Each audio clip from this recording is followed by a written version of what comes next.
gave him the confidence boost he needed. Well, he got a great result at the start, didn't he? He had an exceptionally good result in the nursing career, and that gave him the confidence to pursue further study. And you've since completed a district nursing specialist practitioner's qualification, and you're currently doing a master's in nursing through the work-based integrated studies program. That's finished. It's finished now, yeah. Currently completed.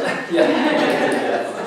And this is the subject of your main thesis of your master's in nursing. Brilliant. Welcome, Thank you. Niall. Welcome everyone. Let's hear from you.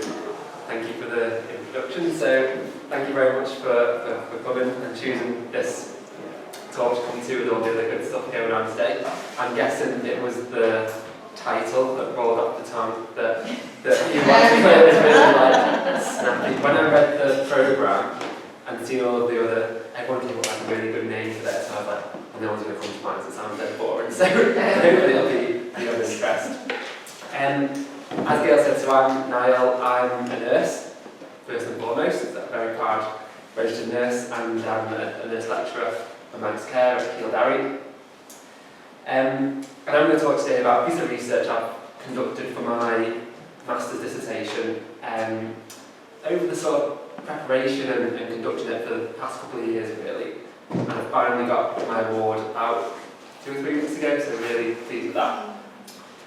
You might be wondering why I chose that picture for my sort of title slide. So there is a really good reason. That picture is, for those of you who've seen it at UCM, is on a massive wall. So I'm giving you personal permission to deface it, please. It's probably the worst picture ever. It's unbelievably creepy. And I just want to public, so maybe some glasses or an afro or something will make it look. Next time I'm walking down there, I'll sort it for you. Your head is about 5 foot 100. Yeah, it's massive, isn't it? It's scary, it's traumatising actually. So it was so funny and so scary that we did a Christmas quiz at work a couple of years ago, and I managed to superimpose that picture onto like a still from a Christmas film. So I thought, it's not that far away from Christmas, and we might just get into the Christmas spirit. So I thought we could have a go at one of them. So name the film, name the actor.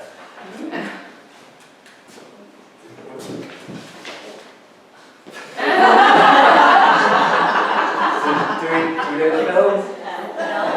Actor? Well done, too. We've got two points on that. So the theme of this, I like the little, little noodles. So in terms of the structure of this presentation, it will follow a structure of kind of a research article. So those who've read research articles, you know the background, methodology, literature review, findings. So it kind of follows the structure of that loosely. And I thought I'd include a little bit about me as a person, as a professional. I never thought to do this as part of the background section until a very special person who helped me a lot in my master's, who's in the room, advised that I should maybe put a bit of myself into the background to prove that I am the right person for this research project. I've got the right interest, I've got the right experience, and that would provide good contextualisation to prove, he's a good person to do this kind of research. So I trained as a nurse, so I'm Manx, trained as a nurse at Kildare, started in 2010. That's me, there, in case you're wondering.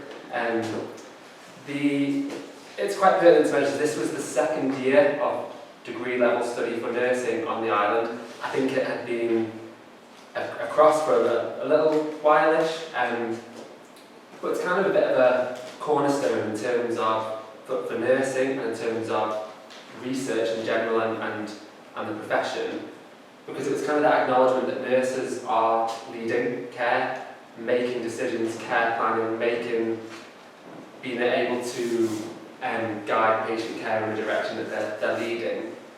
And making nursing degree level study kind of gives that acknowledgement to nurses should be able to read research, appraise research, and then base nursing care on research and evidence. So kind of for a nursing point of view and based for research, it's quite an important thing to say about nursing being a degree level study. I qualified in 2013. I worked in Nobles Hospital for a couple of years on an acute medical ward, which I loved.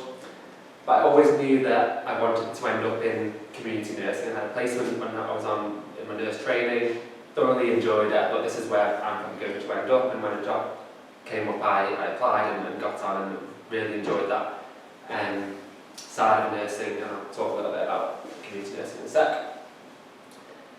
And it was kind of that move from hospital-based care, which is primarily, although it's very highly skilled, it's primarily doctor consultant-led, moving into community nursing, which is pretty much 100% nurse-led. Kind of those things I was talking about before, about being able to guide care and make decisions based on evidence and need care planning. Kind of, I was doing that in the community from the start, and where these skills that I've learned on my degree are coming in really handy now and benefiting patients. And it also led to a couple of pathways of further development in terms of the profession and the academic point of view. So in 2018, I started my district nursing specialist practitioner qualification. So again, that's me. And this was a kind of, during this qualification, so it's, for those of you who don't know, so you hear the terms of district nurse, community nurse. A district nurse is somebody who has completed a postgraduate qualification. It's a 9-month programme, and it's a specialist practitioner course, and you finish the course and you are a qualified district nurse. And there's a good couple in the room. It's a very, very tough programme. It's very, the 9-month programme is a lot crammed into that 9-month programme. And this was kind of my first introduction to me thinking about actually completing research. There's a research module in the district nursing programme with a horrible 2-hour research exam, which is really hard. And also for an assignment you create a research proposal as well. And that was kind of the first I thought, you know what, maybe I could do this in the future. It was a proposal, and it didn't lead to the actual conduction, but it's the kind of purpose of that module was to kind of have that introduction into research, and it was really helpful. So I started thinking maybe I could do this in the future. So in 2019 then, I had the opportunity to apply for the job in nurse education at Keelan. And it's a funny story behind this photo as well, that our brilliant programme administrator asked, we were going to do a photo board at work to say like who's who, and some of my more immature colleagues said, why don't you send her one which is like a bit funny, but not so funny that she doesn't think you're being serious. So that was that, but she saw her straight away and said, that's not, you're not being serious. So I started in 2019, and actually a condition of my employment was to complete my masters. So it kind of went those thoughts of me, yeah, you know, I think I can do research, I think I can further my knowledge in that sort of way, to actually, oh no, you need to do a masters for this. So kind of, and I was glad about that, because it gave me kind of the kick up the bum to be able to conduct it. And I actually applied for the work-based integrated studies through UCM. That was a good pathway to complete my masters and do a research dissertation. I put this slide in so anyone who's thinking about doing research in the future, those of you who've done research, it's a massive commitment to your life. There's like evenings and weekends, and some days I was up at like 5 AM before work, trying to just get stuff done. I seem to work better in the morning. So having family kind of input, and my wife was very, very good. She understood like what she's doing as well, understood kind of what the requirements. So I think friends, family, very important to understand that it's a massive commitment. It's still also really important to have that time with them as well, because I think that makes the quality of your work better. But just that acknowledgement that that family support and friend support is really important, and also it's a good opportunity to show the little stethoscope, something we hadn't talked about. So I thought we'd just do a little bit of tiny little bit of research. It's a research festival, and I just want you to have a little think and let me know the first thing or phrase or word that comes to mind when we hear the word nurse? So go ahead, let me know. Uniform. Yes. Uniform, okay, yeah. Care. Tired. Tired. Yeah. Duty. Duty. Professional. Profession. Passion. Passion. Anything else? Where do nurses work? Just what comes to mind. Yeah. Yeah. Everywhere. Everywhere. So I was going to say, did anyone say community? So it's kind of, it's very normal. So the first, I think for me, hospital is the first thing that comes to mind when I think of nurse. And it's quite important to acknowledge that yes, it's very important that hospital-based nursing care is absolutely needed. I'll talk a little bit about that in a sec. But it's not really the first. Community nursing isn't the first thing that comes to mind when you think of nurse. And I thought this was a relatively recent description because it's, as you'll see during this presentation, it's a really hard profession to describe. But I thought this kind of encompassed a good out of what community nursing is, provides invaluable care to people in their own homes, care homes, or close to where they live, in clinics, GP practices across every village, town, and city in the country. So I think this is why. So probably some of you in the talk might think, oh, is this going to be relevant to me? Is it going to be nursing? Hopefully community nursing is relevant to everyone because we all live in the community and we're all almost all patients under care when needed. So I thought I'd put that quote in just because it gives a good outline. So I'm not sure you can see that particularly well. What's good about community care? What is good about community nursing? So there's actually, so going back to that hospital example, there's more care conducted outside of the hospital than there is in the hospital. Again, if you are driving home tonight and you unfortunately have a car crash, you'll need to go to hospital. That's really what we'll never not have the need for a hospital. But we're talking about sort of the care that maybe could be conducted in the community, but is conducted in the hospital. Those things. So more care is definitely conducted outside of hospitals.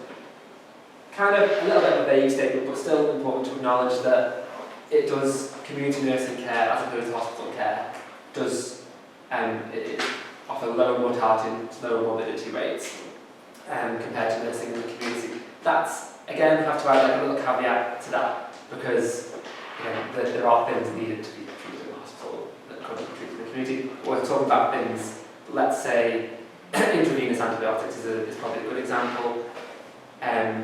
Usually, if you require them, you'll probably have to go to hospital. If you have them in the community, your outlook might be better because you're not exposed to that bugs, it's changed environments, and maybe a loss of independence, that sort of thing. It's a lot cheaper. So, finding statistics on the cost of a community nursing visit was really hard. Some said £80, some actually said £8.50, I think I found one. So I kind of found a one sort of in the middle that when I read the article, it seemed to make no sense to me. So roughly around a community nursing visit for a half-hour visit for band 6, which is kind of, I don't know, mid-level earning, be about £22 per visit. And this is more recent statistics. So I heard this at a talk from Teresa Cope from Manchester Care a couple of weeks ago, that an ED admission plus one night hospital stay is about £1,000.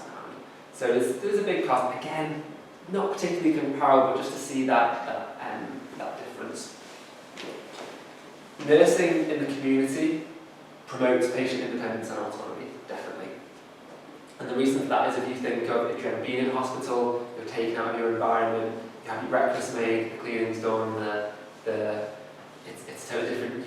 As much as we try and promote patient choice and everything in an institution like that, it's quite difficult. In the community, you're in your own home, you're in your own environment, and you have control of your own needs, really. So it does promote patient independence. And there are global, national, and local agendas to increase the amount of nursing care in the community setting.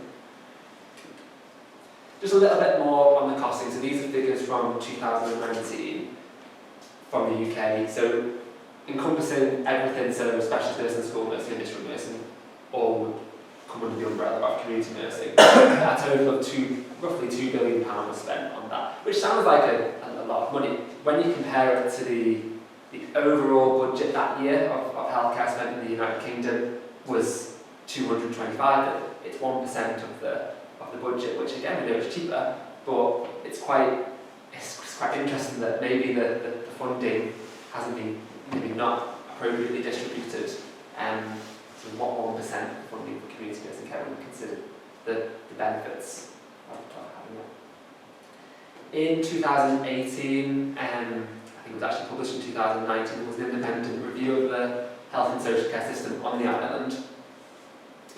And born out of that was the Health and Care Transformation Programme. And two of the things which particularly pertinent to me and thought, I could maybe make a difference in this, they said they wanted, or said that the island needed an increase in local data. Data in general, but particularly in health.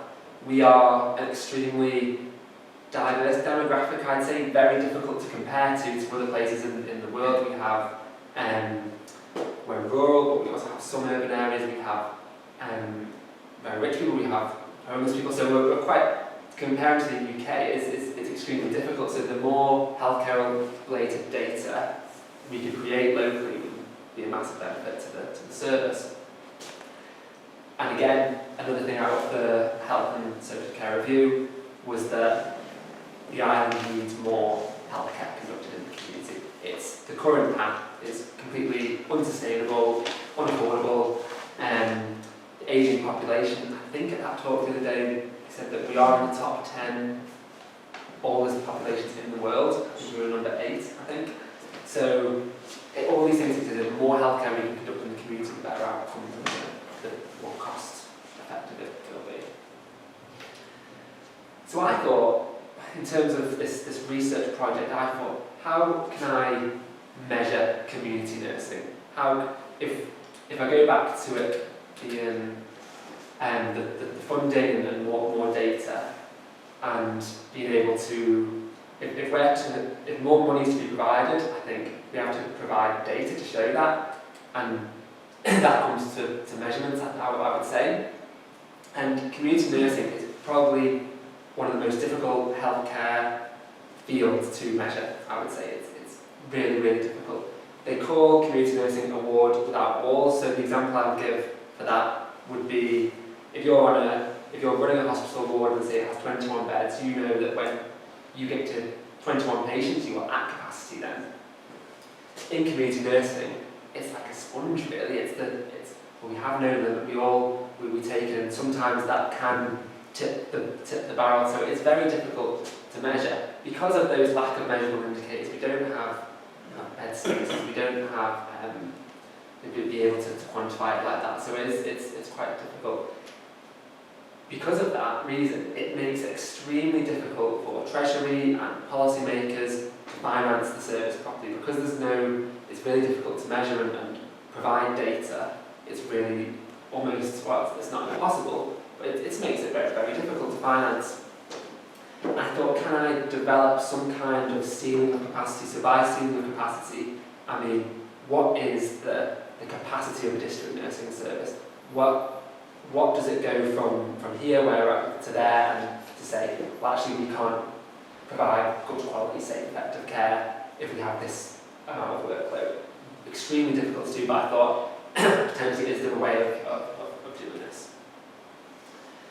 And some of the questions I considered to myself kind of before conducting a literature review and before even thinking about my I kind of knew my topic, but thinking specifically, I wanted, is there a better way to collect data to predict patient dependency in the local community nursing service? So by patient dependency, I mean how dependent a patient is on the service and on the care that they give. And there's a number of factors that can increase a patient's dependency. That can be their amount of long-term conditions they have, the amount of time it takes to perform their care, the amount of mental health issues they have. That can all increase the dependency. So, just is there a better way locally we can predict that?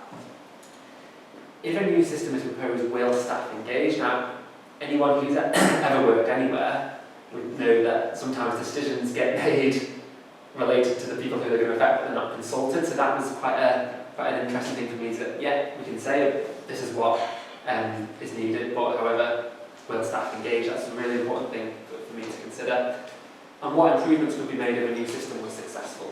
So, like, what is the purpose for, what would be the purpose for a new system, why are we doing it, what's it going to create?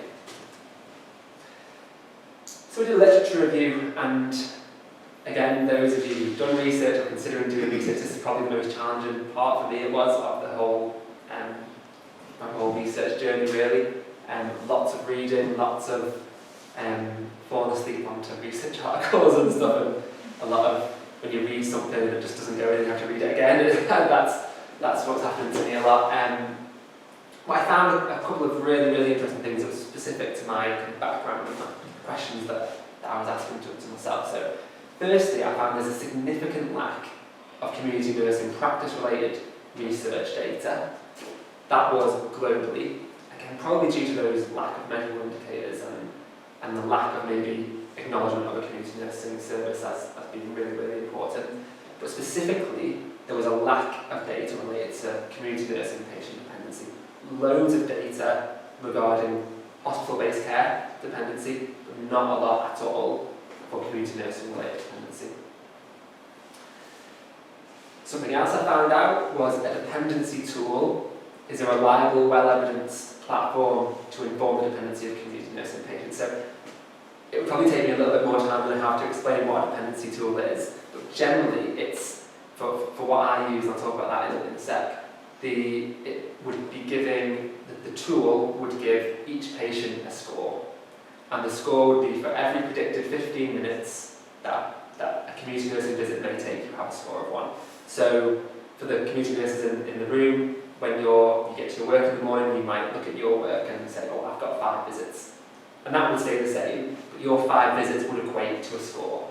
So you might have, in those 5 visits, you might have 3 very long visits, say an hour each one, and that would equate to a score of 4. So it's kind of just, that's kind of what a dependency tool is, and this is kind of maybe what each day would sort of look at. So each nurse would potentially conduct their day with a score. So the other things I found out, so if no dependency tool exists locally, which there wasn't on the island, it's really important that any tool should be simple to use. That was something that was in pretty much every article related to dependency tools I read. That's what it says. Don't try and overcomplicate it. Any tool is best used in conjunction with clinical staff judgment. So sometimes changes in nursing can take away that clinical judgment. As I said before, nurses are very highly skilled professionals, and sometimes you can create things and pathways to do things that takes away that clinical judgment. So it was imperative that clinical judgment is kept with changes in practice. And going back to that thing I said before about changes, maybe that management makes sometimes that has a massive effect on the staff, it is key to require nursing staff thoughts, feelings and expert knowledge when adopting a change in practice. And it was actually found that doesn't happen that often, not as often as it should, really. So following the literature review, it led me to some research objectives. One was to pilot a dependency tool which quantifies the predicted time a patient visit may take in the local community nursing service. So I said before about there's a number of indicators that lead to a patient dependency, how poorly they are, common conditions, that sort of thing. I chose to only focus on one, and mainly for that reason to have it simple in nature, relatively simple to follow, and as a starting point for a service that's also so time seemed to be the best thing to choose for that. And as well as pilot a dependency tool, based on the literature review and that information about getting the staff thoughts, I thought it was imperative to gather staff thoughts, feelings and opinions on the effectiveness, usability and value of the pilot. So that was something that was really important. So the questions I considered: will a dependency tool be a useful, valuable addition to the local service? What are the community nursing staff thoughts, insights and opinions on the pilot dependency tool? And is the data generated by the tool a value to the local community nursing service? They were the things that kind of guided my methodology. A good thing just to mention for potential researchers that the ethics procedure was really quite traumatic to downtick. It probably did make my research better quality, but it was a lot more work than I anticipated. Really, it did set me back a little bit. But just to note, for healthcare-related research, it's on the island. You have to get from the university, ethical group from the university, and government as well. So, in terms of the methodology, this piece of research could have gone another way, really. And after reading my feedback from my markers, it kind of, some of the feedback said, oh, this could have been a quantitative, a mixed method study, really. I chose to focus on quality because of that. I was gathering staff thoughts, really. That was my primary objective. The pilot was very important, but it was no good, the pilot being important, if the staff thoughts and feelings weren't considered about it. So I had a bit of a flowchart, a guide in mind of the things I had to do to complete my objectives. So I had to construct the tool independently because it had to be relevant to the local environment, and I didn't want to take something from somewhere else when it wasn't suitable.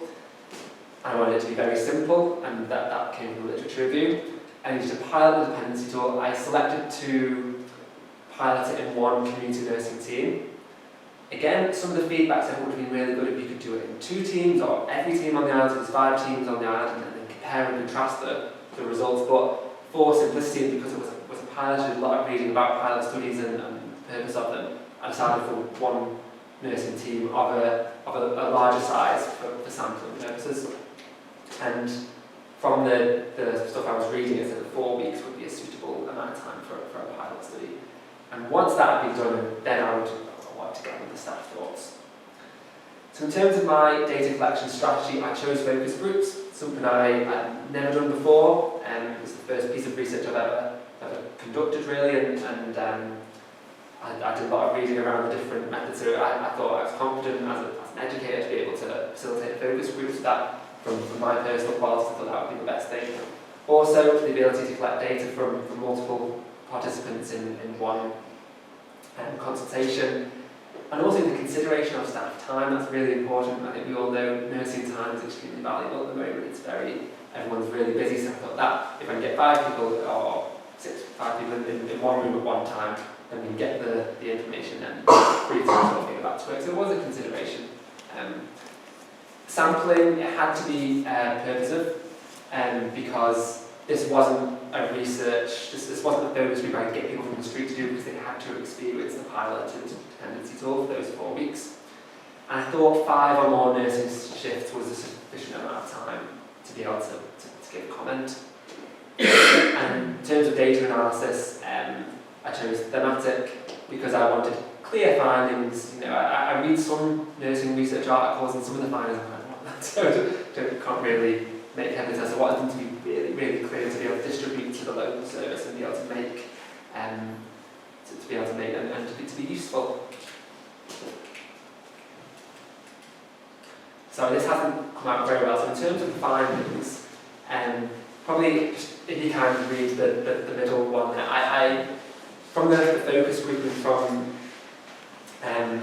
all of the kind of information that I got from the people, I had 5 consenting people for the focus group. The samples, what do I call it? There was about 10 people who would have been eligible, so 5. So there's about 50% yield from that, so which is pretty good.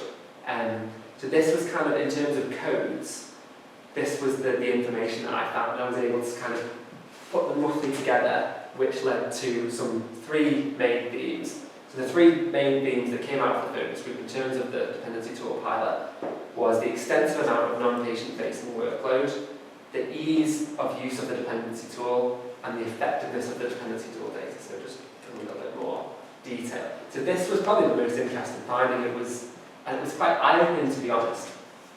So the nurses who utilised the dependency tool used the tool to quantify the amount of time spent on non-patient facing workload duties. So by that I mean administration, telephone calls, mandatory training, travel, really, really interesting that, and some of those are completely unavoidable for community nursing, but it was seen to be that at a very high level. And surprisingly, I was quite glad for this because it was just really interesting, maybe to do with the people who were in the focus group. The nurses used the numbers to quantify it really, and they collected their own data as part of it, which kind of skewed my data a little bit, didn't skew it a bit, but it made it a bit more complicated to put into my thesis. So it was found that on average, only 3 hours per day of a nursing day was spent direct nursing, which is I don't know, that doesn't seem right to me. However, some of the people did say, well, there are reasons for that, and I'll get to that in a second, look at the quotations.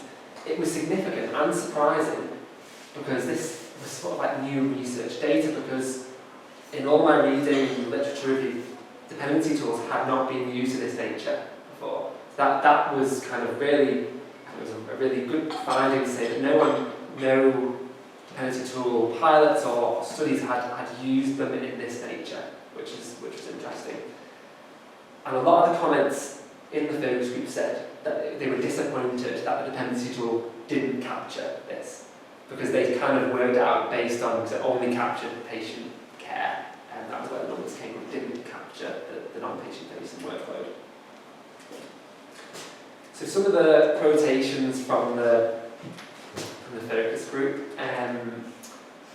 won't read through them all, but I thought that was really interesting. We are expensive receptionists, for which those of you who've experienced reading this, and that can be at times, and I think it was actually well known, but this tool kind of quantified that and was really interesting. Interesting, at the top right there, the person who made that quote actually said, well, our standards are very high. We have a high standard of referrals, we have high standards of care planning, which isn't direct patient facing, but is really important. So some people will think that as a positive as well. And that bottom comment there on the right hand side, it doesn't encompass everything, so it's due generally from everyday work. So it kind of, they were disappointed that it didn't consider that. In terms of the second theme, the ease of the dependency tool use, this was kind of an aim of mine, based on the literature review and the findings, to make it really straightforward and easy to use. And it was found that that was one of the first things that came out. Yeah, it was easy. After a couple of days, it was integrated. It didn't affect patient care, and it facilitated clinical judgment, which was really important because it was quite simple. You were able to apply clinical judgment on top of it. But one of the findings was that it could be open to interpretation, and probably if it was to be implemented widely, an auditing system would have to be implemented. So again, some interesting quotations, mainly surrounding how it was integrated quite quickly into nursing care, with the things that there is room for it being manipulated. So a score I might give to a patient might be different to someone else's. So I think long term this may have got me thinking, if senior nurses in the organisation felt that this would be useful to roll out, maybe in another team to do another kind of short pilot, and to consider that there is room being manipulated, we would have to have some kind of auditing within it. And finally, the data that was created from the dependency tool, it did positively assist the workflow management. I think in the local service we have a lot of experienced nurses who actually just do things automatically. But for the people, and do things well automatically, but for the people who were new to things like allocating workload to different nurses, it was extremely useful because they were able to fairly distribute workload with evidence, because the dependency tool created evidence. It was seen as a massive step up from the local system, because there isn't really anything. We have a sort of traffic light system which kind of gives a red and an amber and a green for time, but it's not particularly straightforward. I guess it doesn't create data, which then is quite difficult to base it on. And also another interesting finding was that all members of the community nurses will work differently. We have people who do things faster, people who do things slower, and that's absolutely fine. We don't want to change that. However, there is sort of a limit to be working efficiently and effectively, and this tool could potentially provide support for those people who do take a little bit longer, maybe, and too long so that it's affecting the efficiency of their work. And just as a few of the quotes from there, so reassurance that patients didn't know he went overloading work, and it was very useful as a quick glance to manage work for the day. So in terms of conclusions from the findings, I feel that the research study has given evidence to prove that a dependency tool can be integrated into the local service with minimal fuss, really, and minimal disruption to patient care. It provides a basis for future development, and potentially we could do another team and compare and contrast and see how that works. Data has been produced, so going back to what I said before about this study could have been qualitative or quantitative, I produced the qualitative data from the focus groups. I found out how the nurses felt about using the tool. However, the tool in general has generated quantitative data as well, so it kind of, and that I think was difficult to get across on paper and on my dissertation, and there was a few comments about that, so which is great to have learned about this. And I do feel that I have been able to sort of measure the wall without walls, which is kind of a goal of mine. And finally, just for me, for this, the first time I've ever conducted research, there were times where I thought, I'm not capable, I hit walls, I wasn't able to write. I remember one day I sat down to do like a Saturday full-day study, and I watched like 2 series of The Mandalorian, and I completely, but I felt very, very bad about it. So it's extremely hard, and it's a strain on your work and your family life and everything like that, but I do feel now, sort of quite on the other side, I feel very proud. I feel like I have shown resilience, which is needed if you're doing something like this. And primarily it has given me a lot of knowledge that's benefiting my day-to-day work now as a lecturer in nursing. I've done a lot of reading, I've found out a lot of stuff. I've learned a lot about myself and the way I learn, so I can give that to other people as well. Thank you very much.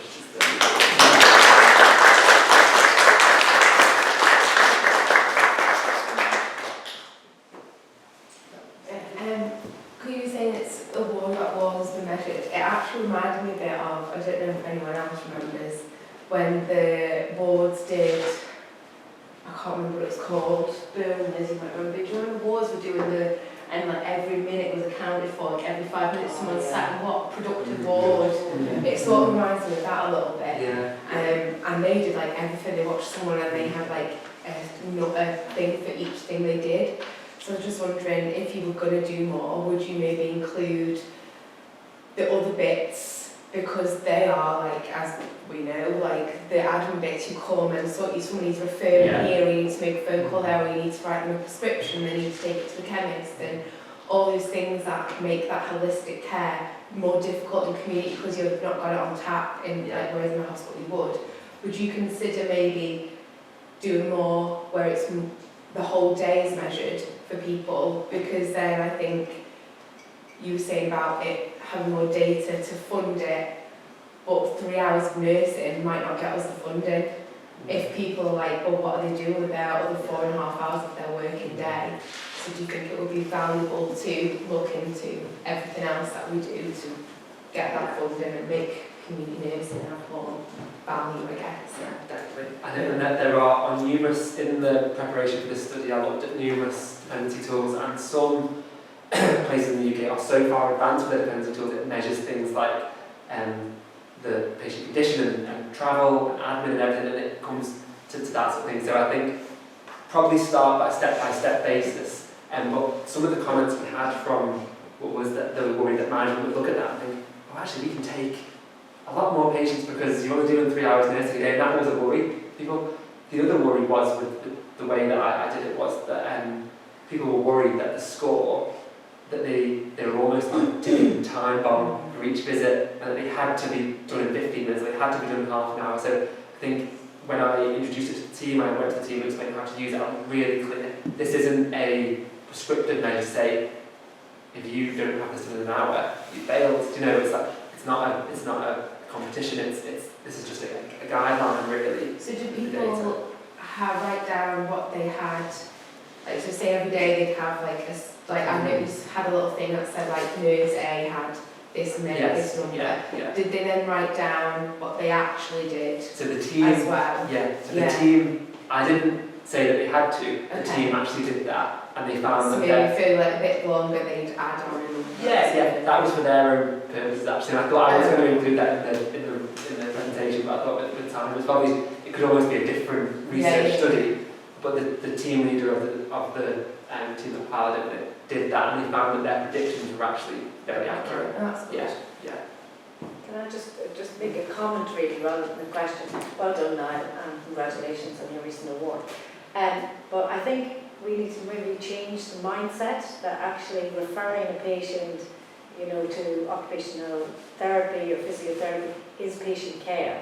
It's not, so if we continue to think that as hands face to face, we're going to lose it. The management are going to think you're only sitting in an office, but actually we're sitting in an office delivering holistic care for somebody else to come in to look after a patient. So it's all part of it. We kind of need to change that mindset. Terminology is really important, and I probably, the terminology I've used probably put a negative connotation on non-patient-facing words, but actually it's extremely important, isn't it? And very, very difficult to measure, because you could go into a house in the morning and that could take up your whole day because you're on the phone to safeguarding different people, different professionals, so it's hard to quantify, but really important to acknowledge it is really important. Yeah, because if the public heard 3 hours, they would be.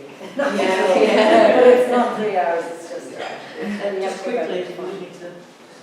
Will this work in mental health as well? I had a few conversations with people, and I think it could. I think, again, thinking of that incremental approach, that stage approach, rather than applying it to a large amount of people first, it would. But there's no reason why it wouldn't. I think, again, difficult to measure in terms of going for a community mental health team going into might not know, might have a sort of time rough guide, but if they're in prices, then you might be there longer than. But I don't see why it couldn't work. And they do have in the UK have dependency tools in mental health as well in the community. No, I think we can officially say that despite your title, your fears, were unfounded, because that was really interesting, not just because of the findings and the discussion, it could go on, but the insight into the process of undertaking a decent piece of research, which is really useful for all of us to be reminded of people who are yet to go through it. It's really useful. And you've just done a great way about it, so thank you for a really lovely presentation. Thanks, guys.